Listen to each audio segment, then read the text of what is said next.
राधा स्वामी जी, मीत चाहल जी ने कमेंट किया था कि जब हमारी मम्मी जी को ब्रेन हेमरेज हुआ था तब हमें बाबा जी ने बहुत हिम्मत दी थी और कहते हैं कि दीदी जी आपसे बात कैसे कर सकते हैं। तो पहले तो मैं मीत चाहल जी से यही कहना चाहती हूँ कि आप पर बाबा जी की दया मेहर आपके परिवार पर हमेशा इसी तरीके से बनी रहे, क्योंकि सतगुरु पर जिस पर भी दया मेहर होती है वह हर दुख तकलीफ से आसानी से निकल जाते हैं। और अगर आप हमें मैसेज करना चाहते हो तो डिस्क्रिप्शन में हमारा नंबर दिया हुआ है। जो भी भाई बहन हमसे बात करना चाहता है वह मैसेज कर सकता है। संगीता भारद्वाज भी यही कहती हैं कि दीदी जी आपकी साखियाँ सुनकर बहुत हिम्मत मिलती है, मन भजन सिमरन की ओर झुकता है। तो संगीता भारद्वाज जी से भी मैं यही कहना चाहती हूँ कि आप पर भी बाबा जी की बहुत दया मेहर है, इसीलिए आप का मन सत्संग में और साखियाँ सुनने में और भजन सिमरन में लगता है, क्योंकि असली मकसद ही हमारा यही है।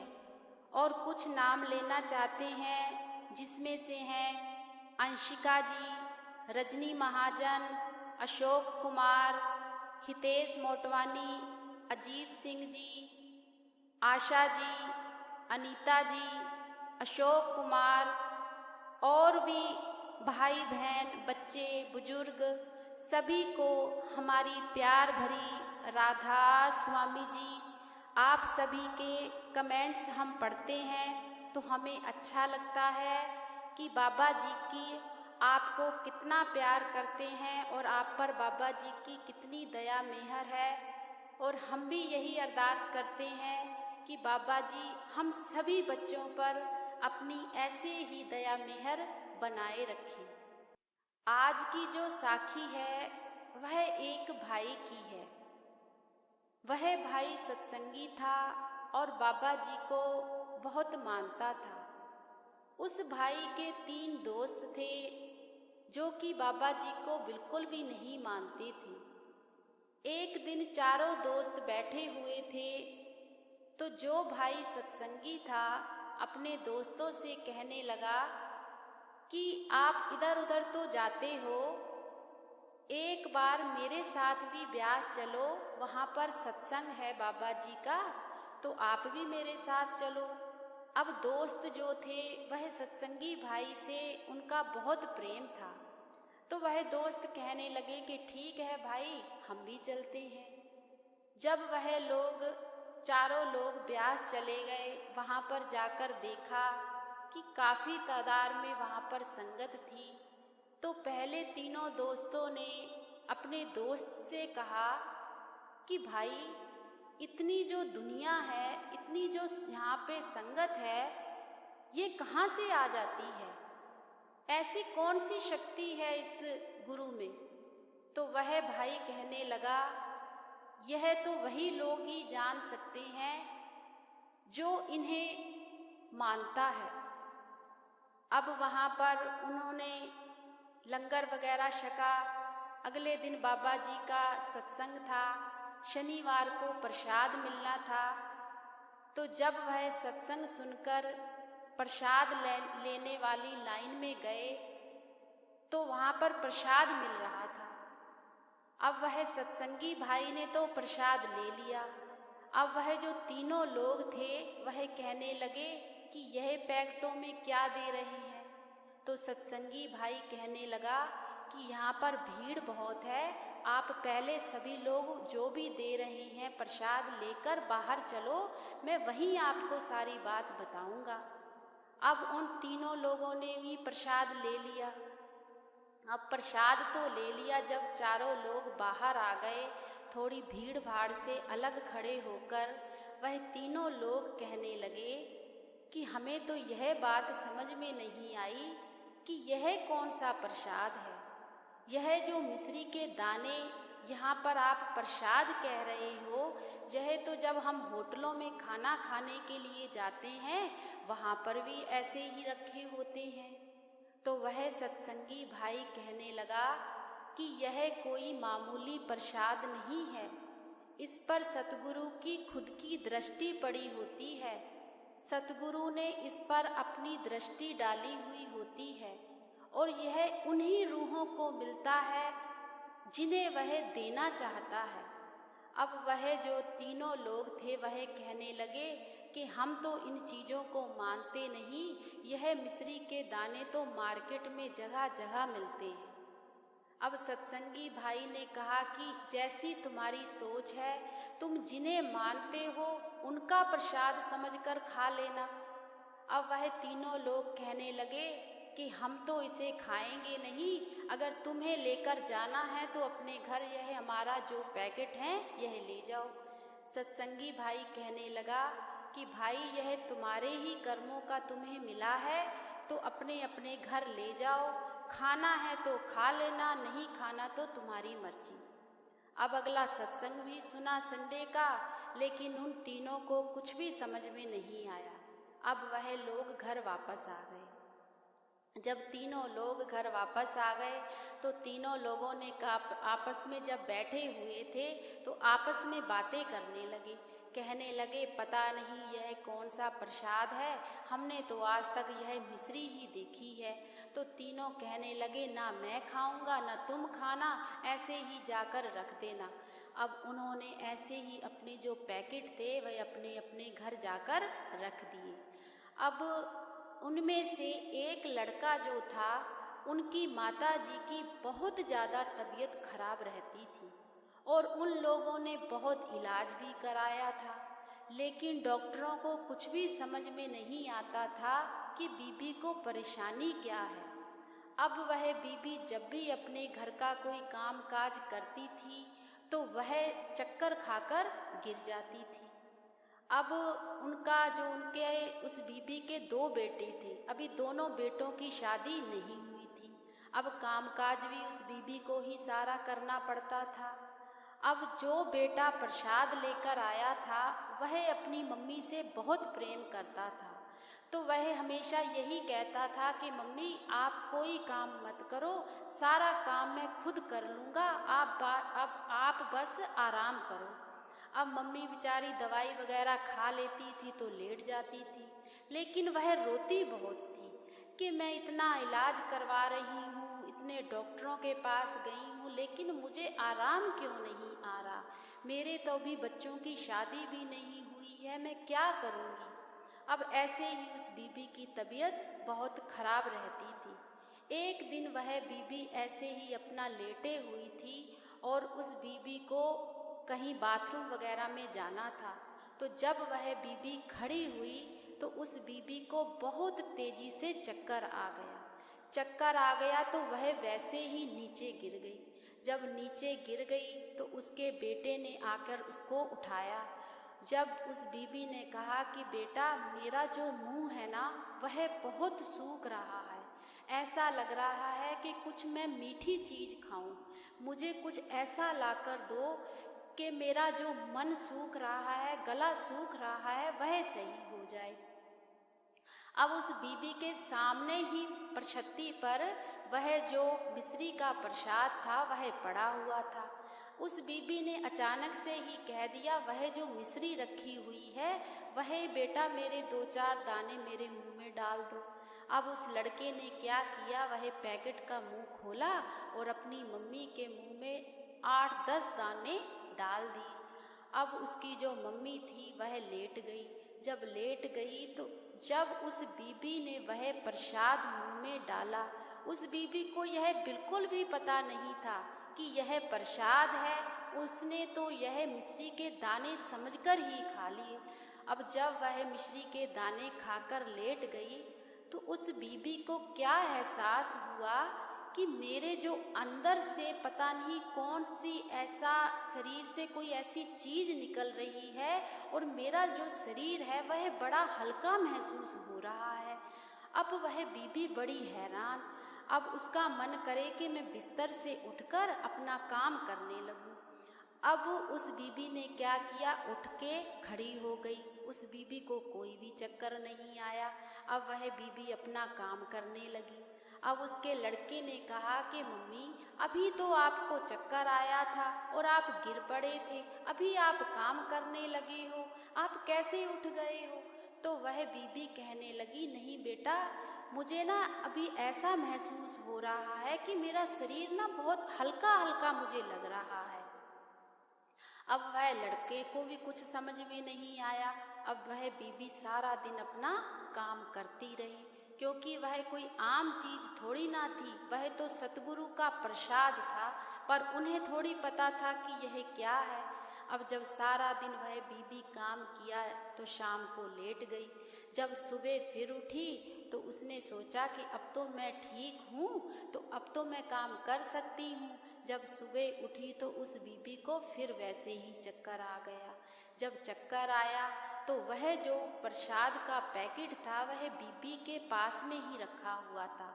उस बीबी ने उसमें से फिर से काफ़ी दाने निकालकर खा लिए। अब बीबी फिर से काम करने लगी। ऐसे ही 8-10 दिन निकल गए और उस बीबी ने वह जो प्रसाद का पैकेट था वह सारा खत्म कर दिया। और वह बीबी 8-10 दिन बड़े आराम से काम करती रही, लेकिन उनको बिल्कुल भी यह एहसास नहीं हुआ कि यह हुआ क्या है। अब जब वह प्रसाद खत्म हो गया तो अगले दिन जब वह बीबी अपना उठी, अब बीबी बड़ी खुश थी कि अब तो मैं बिल्कुल ठीक हूँ, अब मैं अपना काम काज कर सकती हूँ। जब उठी तो उस बीबी को फिर से चक्कर आ गए। जब चक्कर आ गए तो उठना बड़ा मुश्किल हो गया। तो उस बीबी ने अपने बेटे से कहा कि बेटा, वह जो मिश्री के दाने तुम लेकर आए थे ना, वह तो हो गए हैं खत्म। घर पर भी हमारे मिश्री नहीं है। ऐसे करो, मार्केट से मिश्री लेकर आओ, उसे खाकर ही मैं ठीक हो जाती हूँ। अब वह लड़के ने क्या किया, मार्केट में गया तो वैसे ही मिश्री के दाने वहाँ से भी लेकर आ गया। अब वह जो दाने थे जब उस बीबी ने खाए, उस बीबी को कुछ फर्क ही नहीं पड़ रहा था। अब वह बीबी बड़ी हैरान।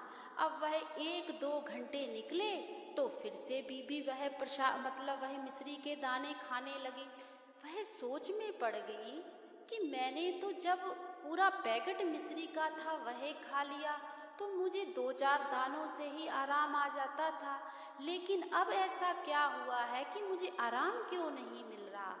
अब वह बीबी बड़ी परेशान, उसने अपने बेटे को आवाज़ लगाई। जब आवाज़ लगाई और उससे पूछा कि बेटा, जो मिश्री तुमने मुझे पैकेट में दी थी उसे खाने से तो मुझे बड़ा फ़ायदा मिला है, यह लगता है डुप्लीकेट मिश्री है।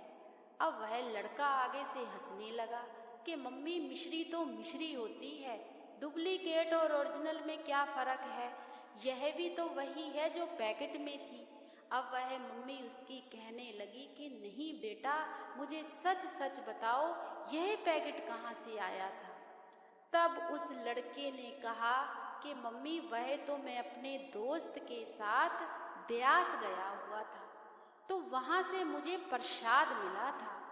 तो मेरे दोस्त ने यह बात कही थी कि यह उन्हीं लोगों को मिलता है जिनके मालिक खुद बुलाकर देता है और इस पर बाबा जी की दृष्टि पड़ी होती है। जब यह बात उस बीबी ने सुनी तो वह बीबी हैरान हो गई। वह कहने लगी कि वह प्रसाद था, तो तुमने मुझे पहले क्यों नहीं बताया। बेटा, मैं तो वही प्रसाद खाकर ठीक हुई हूँ, मुझे फिर से वह प्रसाद लाकर दो। अब मैं प्रसाद खाऊंगी तभी ठीक हो पाऊंगी। लड़का कहने लगा कि मम्मी, ऐसा कुछ भी नहीं है, वह मिश्री के दाने थे, तुम ऐसे चक्करों में मत पड़ो। तो वह जो बीबी थी कहने लगी, बेटा अच्छा, अगर तुम नहीं मानते ना, एक बार वह प्रसाद मुझे फिर से ला कर दो। अब वह लड़का अपने दोस्त के पास गया, सत्संगी के पास, और जाकर कहने लगा कि भाई मेरी मम्मी को तो ऐसे ऐसे हुआ है, उसने सारा प्रसाद खा लिया है, तो वह कह रही है कि मुझे वहीं से ही आराम आया है। अब वह सत्संगी भाई की आंखों से आंसू आ गए, क्योंकि वह तो जानता था कि सतगुरु क्या चीज होते हैं, सतगुरु तो कुछ भी कर सकते हैं। तो सत्संगी भाई ने अपने दोस्त से कहा कि भाई वह कोई छोटी मोटी चीज नहीं है, वह प्रसाद था, वह तुम लोगों ने तो लाकर घर पर रख दिया था, लेकिन वह प्रसाद बाबा जी ने तुम्हारी मम्मी के लिए ही दिया था तुम्हें। अब वह लड़का कहने लगा कि अब मुझे ब्यास जाना पड़ेगा और प्रसाद लाना पड़ेगा। अब वह लड़का फिर से ब्यास गया और वहाँ से फिर से प्रसाद लेकर आया। जब वह प्रसाद दोबारा से उस बीबी ने खाया तो उस बीबी को बिल्कुल आराम आ गया और वह बीबी फिर अपने बेटे से कहने लगी कि बेटा, यह तो कोई प्रसाद ऐसा नहीं है, यह तो लगता है खुद मालिक ने मुझे आशीर्वाद दिया है, अब मुझे भी वहां ब्यास जाना है। इस बात का लड़के को भी एहसास हो गया कि सच में कोई ना कोई शक्ति है। मैं अपनी मम्मी का इतना इलाज करवाता था, इतनी जगह लेकर गया था, लेकिन आराम नहीं आया था, कोई ना कोई ताकत तो जरूर है। तो फिर उस लड़के ने अपनी मम्मी को साथ लेकर वह ब्यास गया। जब वह बीबी ब्यास में गई तो उस बीबी की चीखें निकलने लगी, चिल्लाने लगी और सतगुरु से कहने लगी कि बाबा जी, मैं तो पहले भी यहाँ पर आई थी, आप इतनी देर कहाँ पर थे?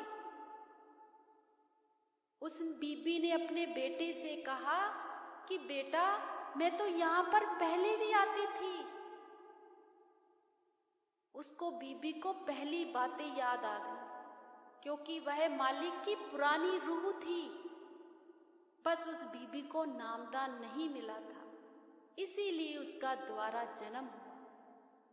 और मालिक ने उस बीबी को देखो कैसे अपनी ओर खींचा। फिर उस बीबी ने अपने सतगुरु के दर्शन किए और उस बीबी की आंखों से आंसू ही बहते रहे कि बाबा जी, मैं तो भूल गई थी।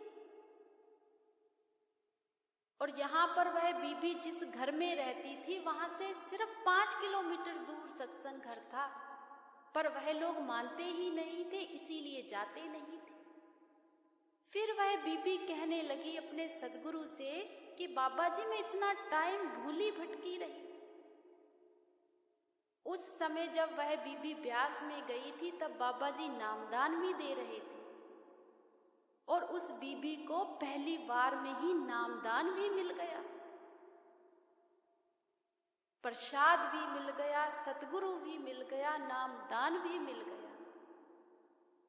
और दोनों माँ बेटे सतगुरु का नाम लेकर घर वापस आ गए। फिर उस बीबी ने अपना भजन सिमरन शुरू किया। उस बीबी के दोनों बेटे भी सत्संग पर जाने लगे और वह जो बेटा जिसकी वजह से वह बीबी ठीक हुई थी, फिर उसने अपने दोस्तों से कहा कि भाई, वह प्रसाद का तुमने क्या किया है? तो वह दोस्त कहने लगे, ऐसे का ऐसे ही रखा है। तब उसने पूरी बात बताई कि वह कोई छोटी हस्ती नहीं है, असल में वही पूरा सतगुरु है। मेरी तो मम्मी वहां से ठीक हो गई है और मेरी मम्मी ने नामदान भी ले लिया है।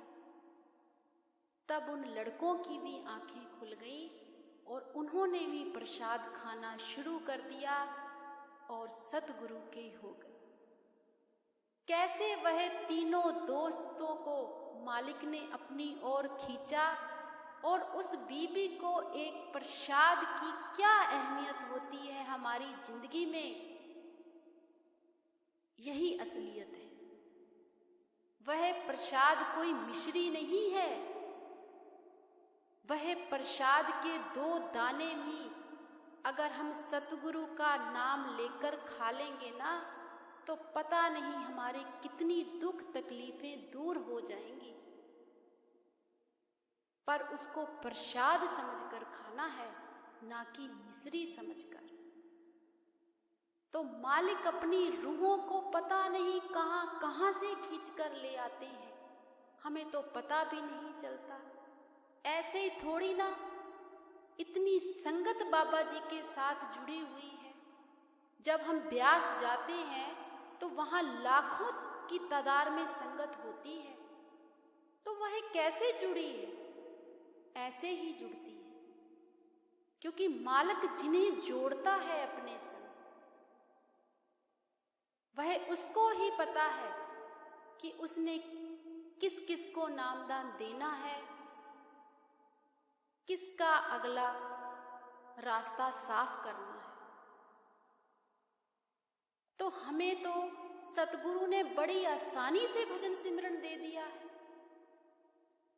हम तो बहुत किस्मत वाले हैं कि बाबा जी ने हमें अपने आप बुलाकर अपना सत्संग भी सुनाते हैं, अपनी ओर खींचते हैं। लोगों को तो बहुत कोशिशें करनी पड़ती हैं, तब भी सतगुरु नहीं मिलते। तो हमें अपने सतगुरु का हमेशा भजन सिमरन करना चाहिए और सतगुरु का हमेशा शुक्राना करना चाहिए कि बाबा जी हमें बख्श लो, बख्श लो, बख्श लो। आप बख्शनहार हो और सतगुरु से सिर्फ एक ही अरदास करनी चाहिए कि बाबा जी जो आपको अच्छा लगता है आप वैसा ही करना, पर अपने से दूर हमें कभी मत करना। चाहे कितनी भी हमारी जिंदगी में दुख तकलीफें क्यों ना आ जाए, यह जीवन हमारा रहे चाहे ना रहे, पर आपका जो साथ है वह हमेशा हमारे साथ रहे। बस हमें अपने सतगुरु से यही मांगना चाहिए।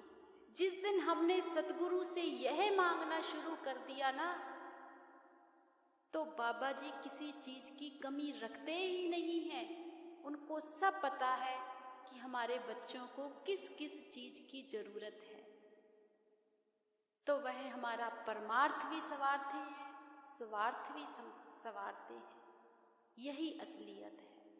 राधा